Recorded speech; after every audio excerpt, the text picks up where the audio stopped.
군인은 언제 가장 멋집니까? 군복을 입고 그 고생스러운 훈련도 땀을 흘리면서 잘 감당하고 또 자기가 맡은 그 자리에서 나라를 지키고 조국을 지키는 그 사명감 가운데 설 때가 가장 멋있고 보기가 좋습니다. 그런데 군인이라고 하면서 군복을 입었음에도 불구하고 나라를 지키지 않고 훈련의 자리에 임하지 않고 자기가 서야 될 그 자리를 벗어나서 여기 있습니까? 마사지 여자들이 많은 곳에 어슬렁거리면서 술도 벌쩍벌쩍 마시고 그렇게 시간을 보낸다고 하면은 그게 군인입니다.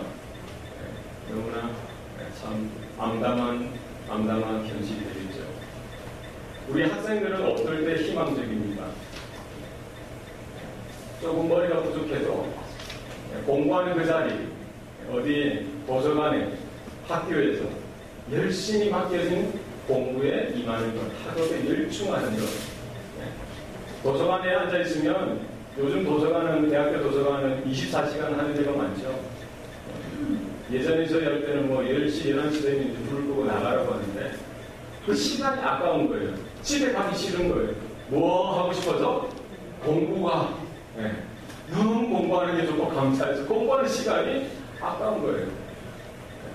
그런데 학생이 공부의 자리, 도서관이나 학교에 있지 않고 그것보다 어디에 있는 걸 더 좋아합니까? 요즘 한국에 PC방, 오락실, 24시간 하거든요. 그 게임에 빠져가지고 24시간도 모자라서 1박 2일, 2박 3일, 3박 4일 동안 짜장면 시켜 먹으면서 막 게임하는.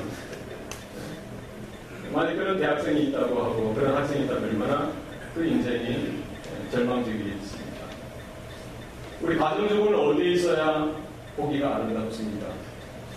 자녀들을 잘 양육하고 가정을 돌아보고 집안을 돌아보면서 그런 헌신적인 그런 사랑을 보이는 어머니, 그런 주부가 있을 때 그 가정 가운데 참된 평화가 있고 사랑이 있는 줄 압니다. 그런데 그 엄마가, 그 가정주부가 어디에 있어요? 강남에 카바레, 나이트클럽, 부어라, 마시자, 즐기자. 요즘 뭐 난리가 났지 않습니까? 말 그런 어머니, 그런 주부가 있는 가정을 돌아보면 얼마나 절망적이겠어요? 참 힘든 것입니다. 우리 성도는 어디에 있어야 참 아름답습니까? 성도는 어떨 때 멋집니까? 우리는 하늘 소망을 품고 하나님의 부르심 앞에 복음으로 거듭난 성도라고 하면서 하나님의 자녀라고 하면서 이 땅에 많은 사람들이 쫓아가는 세상의 그 욕심 가운데 우리가 젖어들어 있다면 세상 사람들처럼 이것이 죄인지 아닌지도 모르는 그런 분별 없는 그 자리에 우리가 있다라고 한다면 하나님 보실 때 얼마나 가슴이 무너지고 얼마나 참담한 그런 현실이 되겠습니다.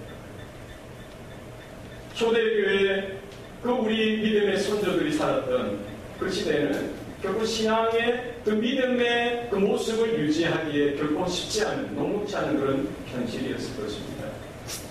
믿음으로 살아가려고 하면은 여러 크고 작은 박해와 핍박이 외부로부터 일어났고 그 내부 안에서도 여러 가지 연약함으로 인해서 갈등이 있었던 그런 때이죠. 우리가 믿음을 가지고 있고 그리스도의 복음으로 부름받은 자라고 하면은 어떠한 모습으로 하나님 앞에서 우리가 서야 하는지 사도 바울은 빌립보 교회를 향해서 그리고 그 당시 초대교회를 향해서 오늘날 마지막 때를 살아가는 저와 여러분을 향해서 분명하게 말씀해주고 계십니다. 오직 너희는 그리스도의 복음에 합당하게 생활하라라고 말씀하고 있습니다. 우리가 어떻게 살아야 합니까? 어떤 모습으로 서야 합니까? 어떻게 서야, 어떻게 나아가야 복음에 합당한 모습인지 우리가 오늘 본문 말씀을 통해서 깨닫는 은혜가 저와 여러분 가운데 있을 수 있기를 바랍니다. 아멘. 우리는 그리스도의 복음을 전해 듣고 또 입으로 신하고 마음으로 영접했던 것이지요. 우리는 믿습니다. 그렇습니까? 아멘. 그리스도의 복음은 무엇입니까? 우리는 예수 믿기 전에 하나님의 부르심을 받기 전에 우리의 영적인 현주소는 죄와 사망의 종로로 타던 자들이었습니다. 죄와 사망의 저주 아래 아무런 소망 없이 영원히 죽을 수밖에 없는 그런 영적인 비참한 현실 가운데 우리가 처해져 있었던 것이지요.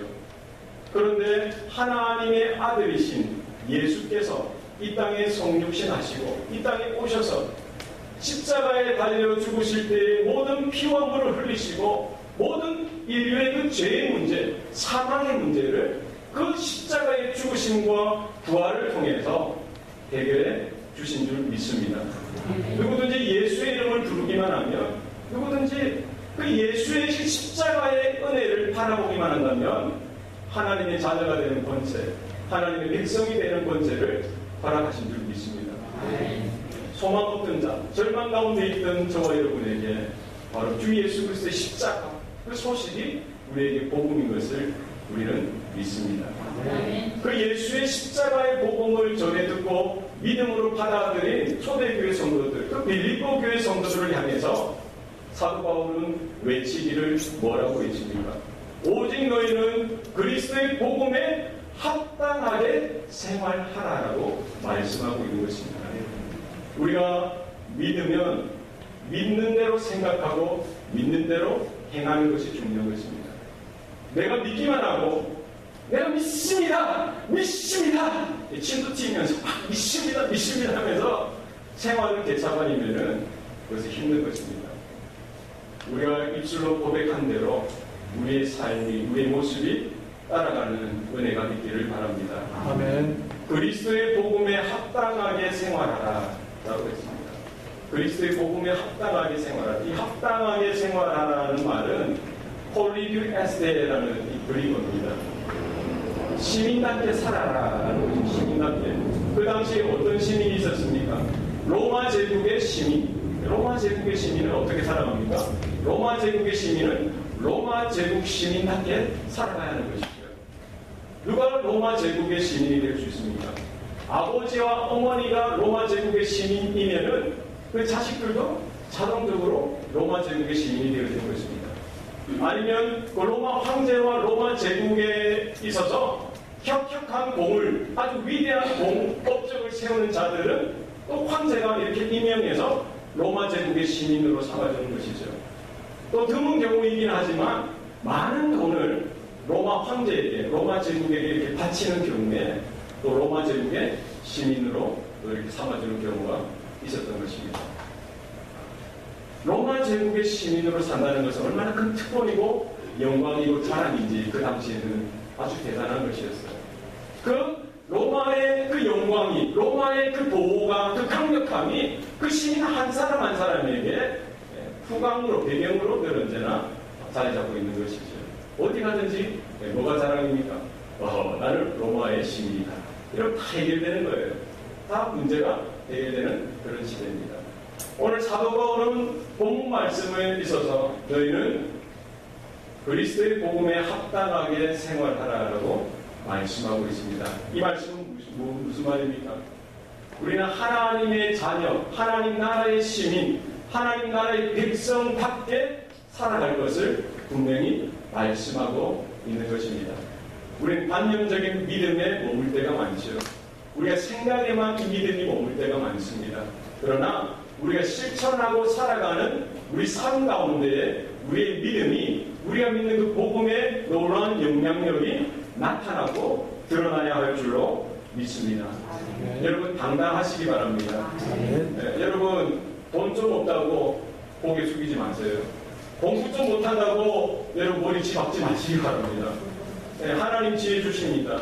네. 하나님 필요하면 돈도 주십니다. 네. 여러분 염려하지 말고 근심하지 말고 우리의 아버지 되신 하나님을 향하여 믿음으로 바라볼 수 있기를 바랍니다. 네. 우리는 무엇을 받은 존재입니까? 그리스도의 복음을 받은 존재입니다. 네. 우리 가운데 불이 있는 거예요. 네. 우리 가운데 생명이 있는 것입니다. 네. 여러분 이것을 숨기고 살 것은 아닙니다. 세상이 점점 더 어려워져 가고 있다고 하지만 여러분 당당하시기 바랍니다. 네. 나는 하나님의 자녀요. 하나님 나라의 시민이요 백성이다. 지금 내가 이 땅에서 이와 같은 모습으로 살아갈지언정 장차 영원한 나라가 임할 때에 하나님께서 나를 품어주시고 환영하는 인정하시고 칭찬하실 하나님을 기대하시고 여러분 자신감을 회복하시기 바랍니다. 아멘. 당당함을 회복하시기 바랍니다. 그리스도의 복음에 합당하게 살아가는 저와 여러분 될 수 있기를 바랍니다.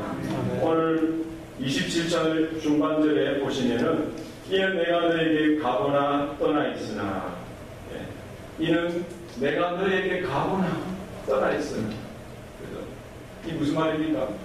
사도 바울 내가 너에게 빌립보 성도들에게 지금 가거나 아니면 그들로부터 떠나 있으나 이렇게 이야기하고 있는 것입니다. 지금 사도 바울은 복음을 증거하다가 갇혀서 로마 그 지하 감옥의 죄수로 있는 것이죠. 이제 언제인지 모르지만 로마 황제 앞에 서서 재판을 받아야 합니다.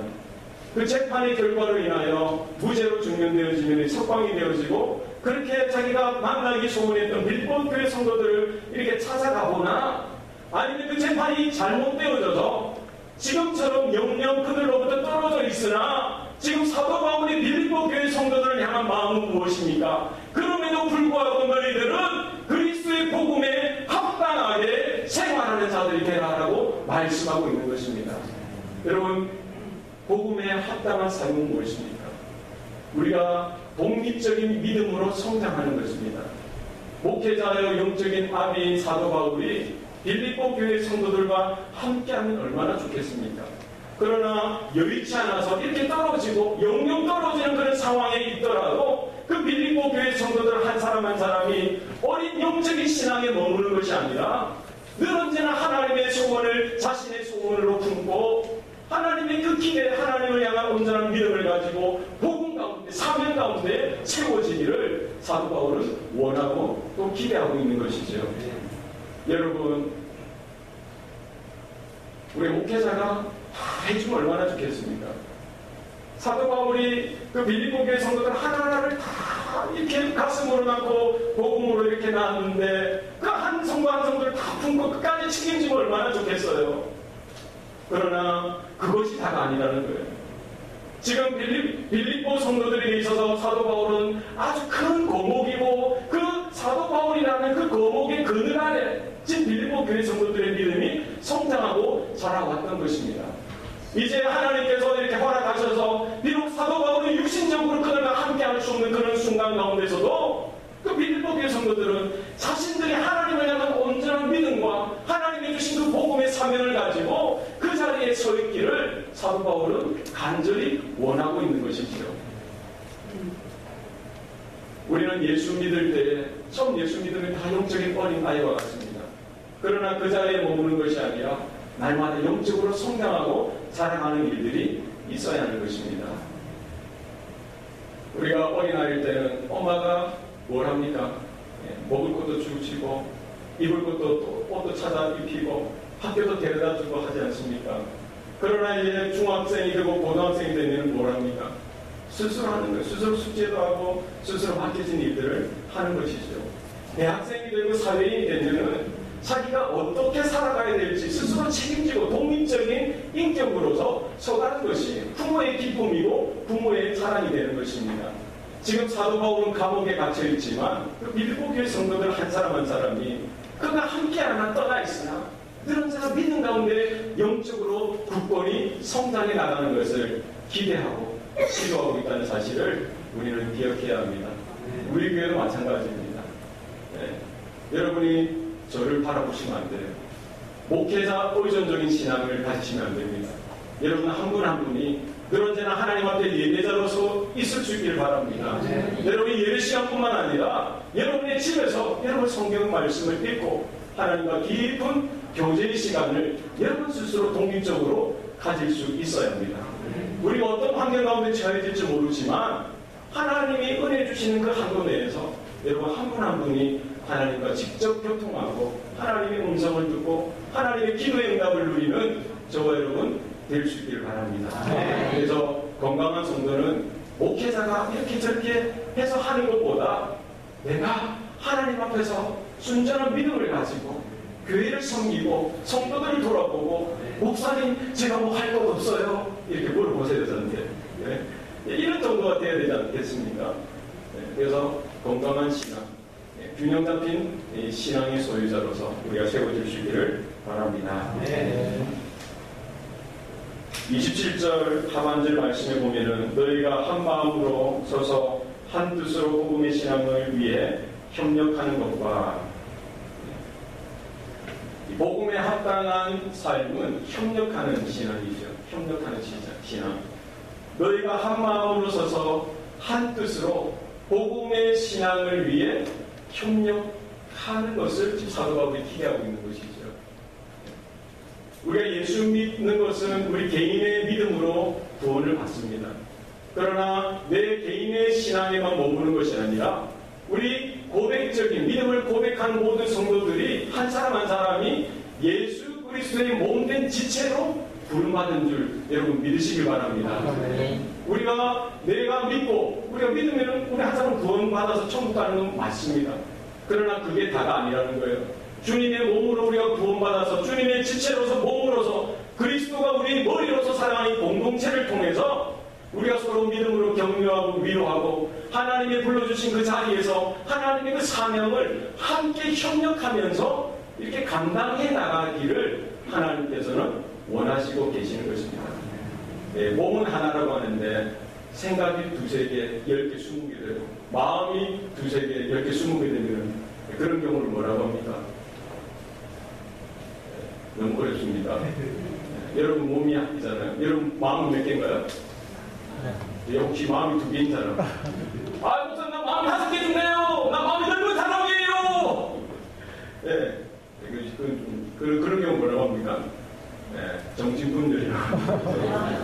정신이 많은데 분인데 마음이 많다고 이게 마음이 넓은 게 아니죠. 이게 몸이 하나는 마음 몇 개? 하나가 맞습니다. 생각이 하나로 통일되는 게 맞아요. 그렇죠? 사공이 많으면 배가 어디로 갑니까? 산으로 가는 거예요. 우리가 주님의 몸된 교회로 부르심을 받았으면 오늘 본문 말씀에 보면 뭡니까? 우리가 한 마음으로 서서 한 생각으로 복음의 신앙을 위해 뭘 하는 것과 협력하는 일이 우리 가운데 있어야 할 줄로 믿습니다.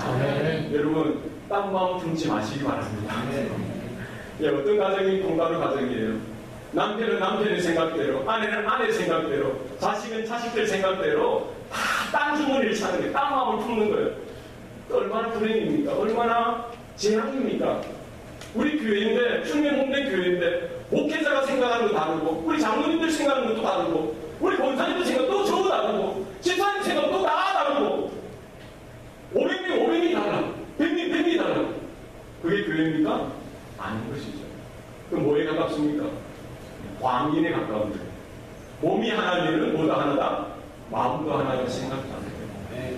믿습니까? 네. 신앙이 성장하면은 어떤 변화가 있습니까? 내 생각, 내 마음을 주장하기에 앞서서 하나님 나라의 관점으로 그 상황들을 바라보는 안목이 생기는 거예요. 우리 영적으로 성장을 하게 되면은 이제 내 자아와 내 고집과 내 교만을 꺾고 내려놓고 어떤 관점에서 봐야 됩니까? 그리스도의 복음의 관점에서 그 상대를 바라보고 사건을 바라보고 사역을 돌아보고 교회를 돌아보는 일들이 우리 가운데 나타나게 되는 것이죠. 우리 영적으로 어렸을 때에는 그런 데 있어요. 목회자도의 고집을 꺾어야 됩니다. 아멘. 우리 장로님들도 마음을 내려놓으셔야 돼요. 우리 권사님들도 마음을 푸셔야 돼요. 우리 집사님들도 여러분 성도들도 다 마음을 내려놓고 어떤 마음을 우리가 가져야 됩니까? 그리스도의 마음, 그리스도의 복음의 그 신장의 마음을 우리가 가질 때에 교회가 교회되는 것입니다. 그때 하나님께서 이 교회를 통해서 영광 받으시는 줄 믿으시길 바랍니다. 나와 마음이 다르고 생각이 다르다. 인정하세요. 그럴 수가 있겠구나. 양보하시기 바랍니다. 그래서 뭐를 바라봐야 돼요? 하나님 나라가 더 크게 확장되는 일에 예수 그리스도의 복음이 더 강력하게 임하는 그 일에 내가 더 내려놓고 그 하나님이 주시는 비전을 함께 품길 원합니다. 하나님이 주신 그 마음을 함께 품길 원합니다. 여러분 우리 마음을 내려놓는 그 일이 우리가 영적으로 성숙을 이루고 영적으로 신앙의 성장을 이루는 일임을 여러분 믿으시길 바랍니다. 29절 말씀 29절 말씀 우리 한 목소리로 한번 다 같이 읽겠습니다. 시작. 그리스도를 위하여 너에게 은혜를 주신 것은 다만 그를 믿을 뿐 아니라 또한 그를 위하여 고난도 받게 하려 하심이라. 아멘. 하나님은 우리에게 은혜를 주십니다. 하나님은 은혜를 베푸시는 분이에요. 그런데 오늘 본문에 보니까 그냥 은혜를 주시지 않습니다. 오늘 본문에 뭐라고 나와 있습니까? 그리스도를 위해 은혜를 주신 것은, 그리스도를 위해 주신다고요. 이 말을 좀 바꿔보면은 그리스도를 위해 은혜를 주신다는 말은 무슨 말입니까? 그리스도를 통해서 은혜를 주시는 것입니다. 여러분, 우리가 하나님의 은혜를 어떻게 누리고 받을 수가 있습니까? 예수 그리스도의 십자가 그 대속의 사건을 통해서 우리는 하나님께 날마다 나아갈 수가 있는 것입니다. 내 의로움으로, 내 잘남으로, 내 떳떳함으로 하나님께 설 자가 이 세상에는 한 사람도 없습니다. 우리는 죄인인 것입니다. 우리의 의로 하나님의 의를 이룰 수가 절대 없습니다. 우리는 그리스도를 통해서, 그리스도를 위해서 살아가는 삶을 살아가게 될 때에 하나님께서는 우리에게 필요한 은혜도 주시고 평강도 주시고 기쁨도 주시고 복도 주시는 줄 믿으시길 바랍니다. 우리에게 그리스도를 위해서, 그리스도를 통해서 은혜를 주시는 것은 무엇을 위함입니까? 다만 그를 믿는 것과, 이 그를 믿는 것, 그는 누구입니까? 그리스도를 믿는 것이죠. 우리에게 은혜 베푸시는 것은 무엇입니까? 우리가 하나님 앞에 나아가고 누구를 믿어요? 그리스도를 믿는 믿음 가운데 강건해지는 그 일을 위해서 우리에게 은혜를 주시는 줄 믿으시길 바랍니다. 내가 복음을 듣고 내가 복음을 깨닫고 내가 복음을 믿는 것 같지만 그렇지 않습니다. 성령께서 각 신령 가운데 인쳐주시고 깨닫게 하시고 이해케 하시고 믿게 하시는 은혜를 주실 때에만 우리가 그 복음을 이해하게 되고 믿게 되어지는 줄 여러분 기억하셔야만 합니다. 우리가 믿음도 다는 말은 내 힘으로, 내 지혜로, 내 능력으로 살아가는 데는 어림도 없습니다.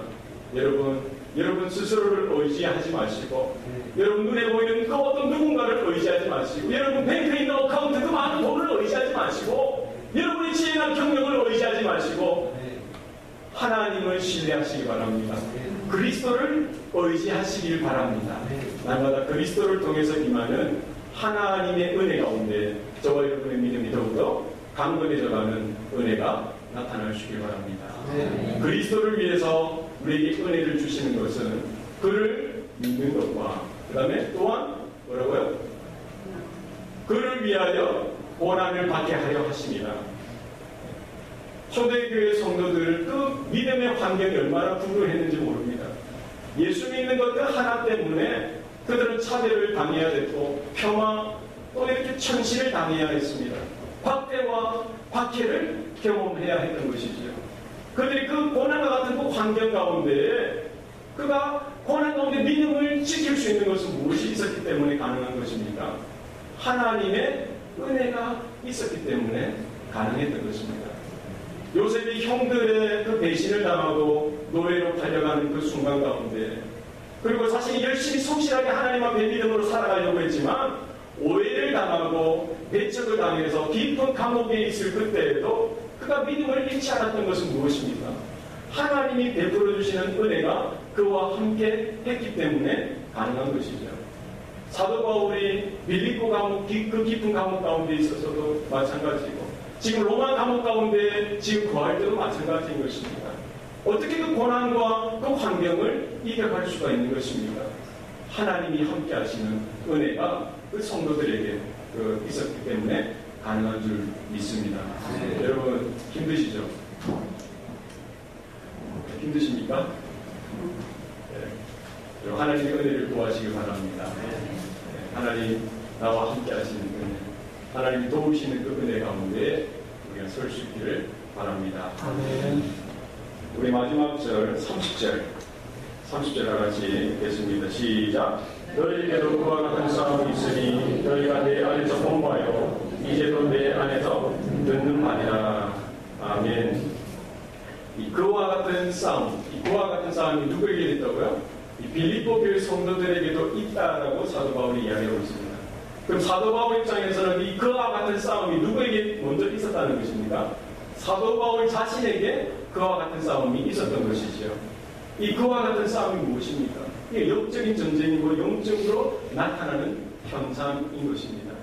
사도 바울이 그 마게도냐 사람의 그 환상을 하나님의 부르심으로 깨닫고 마게도냐 그 첫성 빌립보로 나아갈 때에 복음을 증거하고 교회를 세우는 그 일에 결코 순탄하지는 않았습니다. 복음을 전하고 거기에 귀신 들린 한 요정을 이 귀신을 쫓아내고 회복시켜주고 고쳐주는 그 일에도 그는 오히려 배척을 당하고 매를 맞고 깊은 감옥에 갇히게 되는 그런 경험을 하게 되는 것인 것이죠. 그뿐만 아니라 그는 이 전도 여행을 하면서 하나님 나라를 위하여 복음 사역을 하면서 여러 번 굶기도 하고 여러 번 죽을 위기도 당하고 또 배척도 당하고 또 배가 파손되는 일도 겪게 되어지고 또 여러 가지 어렵고 힘든 일들을 겪게 되어졌던 것입니다. 이 그와 같은 싸움, 우리 예수 믿고 나서 가지게 되어지는 영적인 고난이나 고통이나 갈등, 이 그와 같은 싸움이 사도 바울에게만 있었던 것이 아니라 지금 빌립보 교회 성도들에게도 있게 되어질 것을 사도 바울은 이야기하고 있습니다. 너희들이 예전에 내가 빌립보에서 전도하고 사역할 때 내가 매맞는 것 너희들이 보지 않았느냐? 내가 지금 그렇게 복음을 전하다가 빌립보 그 깊은 감옥에 갇히게 되어진 것 너희들이 보지 않았느냐? 지금 내가 로마 감옥에 갇혀서 있는 이 형편도 너희들이 지금 듣고 있지 않느냐? 이 그와 같은 싸움이 나에게만 있는 것이 아니라 동일하게 복음을 듣고 받는 믿는 너희들에게도 동일하게 나타난다는 사실을 분명히 경각심을 일으켜주고 있는 것입니다. 여러분, 우리가 예수 믿지 않으면 별로 손해볼 것도 없고 별로 이렇게 미칠 것도 없는데 우리 예수 믿는 것 때문에 손해볼 때가 있고 예수 믿는 것 때문에 이 인간관계에 여러 가지 갈등이나 어려움이 생길 때가 있고 요즘 안 그렇습니까? 이제 여러분 비즈니스 하시는 분들은 더 조심하셔야 합니다. 이제 연방법원에서 세이메리지를 합법적으로 통과시켰기 때문에 이와 같은 것 때문에 걸면 걸릴 게 얼마나 많겠어요. 네. 세이메리지 하는 분들이 찾아와가지고 베이커리 하는 그 집에 웨딩, 게이 메리지 웨딩 케이크 해달라고 했다가 그 믿는 분이니까 어떻게 해줄 수가 있습니까? 친절하게 다른 집으로 소개해줬다가 수를 당한 것입니다. 네. 지금 목회자 같은 경우에 어떤 일이 생길 수가 있겠습니까? 한 두 청년이 찾아오는 거예요. 두 사람이가 찾아오는 거예요. 뭘 해달라고? 주례해달라고. 그럼 목회자로서 그것을 거절하면 뭐가 됩니까? 수를 당하게 돼요. 법을 어기게 되는 거예요. 여러분 지금 이제 먼 나라 이야기 같고 다른 나라 이야기 같지만 이것이 지금 우리 이 땅에 살아가는 현실인 것입니다. 믿음으로 말씀으로 그 신앙의 자유를 쫓아 세워진 이 나라가 지금 이렇게 변질되어지고 타락의 길로 걸어가게 되는 이 상황 가운데 우리가 어떻게 복음의 부르심 앞에 합당한 생활, 합당한 삶으로 주님 앞에 올려드릴 수 있을지 여러분 생각하셔야 합니다. 그러나 염려는 하지 마십시오. 하나님께서 은혜 주시고 하나님께서 능력 주시고 지혜 주시고 이 고난 가지고 우리가 감당하고 이 고난 가지고 이겨낼 수 있는 그 강력한 생명의 말씀을 우리에게 허락해 주시는 줄 믿습니다. 여러분 우리가 기도해야 할 때입니다. 우리 자녀 세대들이 그리스도의 복음에 합당한 삶을 살아드리는 우리 깨끗하고 순결한 세대로 일어나기를 여러분 기도하십시다. 우리 교회 성도들이 한 분 한 분 이 믿음의 긴 경주를 낙오 없이 한 번도 낙오 없이 끝까지 주님 오실 날까지 끝까지 우리 생명이 나는 그 순간까지 믿음의 순전함을 유지하고 하나님이 원하시고 기뻐하시는 그 자리에서 귀한 사명 가운데 그리스도의 복음의 귀한 부르심 앞에 합당한 삶을 살아드리는 저와 여러분 될 수 있기를 바랍니다. 기도하시겠습니다. 살아계신 아버지 하나님, 빌립보 교회 성도들을 그들이 살아가던 세대처럼 하나님 우리가 살고 있는 이 세대도 복음을 지키고 믿음을 지키고 하나님 기뻐하시는 뜻을 쫓아 살아가기가 힘든 세대가 되었습니다. 믿음 때문에 고난을 각오하고 복음 때문에 우리의 여러 가지 손실과 여러 가지 핍박과 박해와 여러 가지 어려움도 각오하는 우리 주의 성도들 되게 도와 주시옵소서. 우리가 믿음을 가진 자로서 복음을 전해 들은 자로서 하나님의 나라의 시민답게 하나님 나라의 백성답게 이 남은 한 일생을 살아드릴 수 있도록 도와주시옵소서. 하나님, 날마다 그리스도를 통해서 우리 각 성도들에게 은혜를 베풀어 주시사 우리에게 있는 겨자씨 하늘과 같은 믿음조차도 하나님의 귀하게 역사하시는 귀한 생명의 통로가 되어지게 도와주시옵소서. 하나님, 그리스도를 위하여 우리가 고난도 달게 받겠습니다. 주님을 위해서 주님 걸어가신 그 십자가를 우리도 부여잡고 주님 순종하여 따라가길 원합니다. 한 사람도 뒤돌아보지 않게 하여 주시고 한 사람도 이 땅 가운데 미련을 갖지 않게 하여 주시고 하나님 나라 그 본향을 향하여 우리가 다 함께 걸어갈 수 있도록 우리의 삶이 날마다 변화되어지게 하여 주시고 성령의 능력과 충만한 가운데 세워지게 도와주시옵소서. 특별히 우리 다음 세대 우리 자녀들 하나님 기억하여 주시고 하나님, 우리가 무엇으로 저들을 양육하고 인도할 수가 있습니까? 하나님, 부족한 부모로 하나님 우리가 섰습니다. 하나님, 지혜 주시고 우리에게 주신 그 믿음의 유산을 저들에게 온전히 가감없이 증거하고 전해줄 수 있도록 하나님 은혜 베풀어 주시옵소서. 모든 것 감사드리고 예수님 이름으로 기도합니다. 아멘.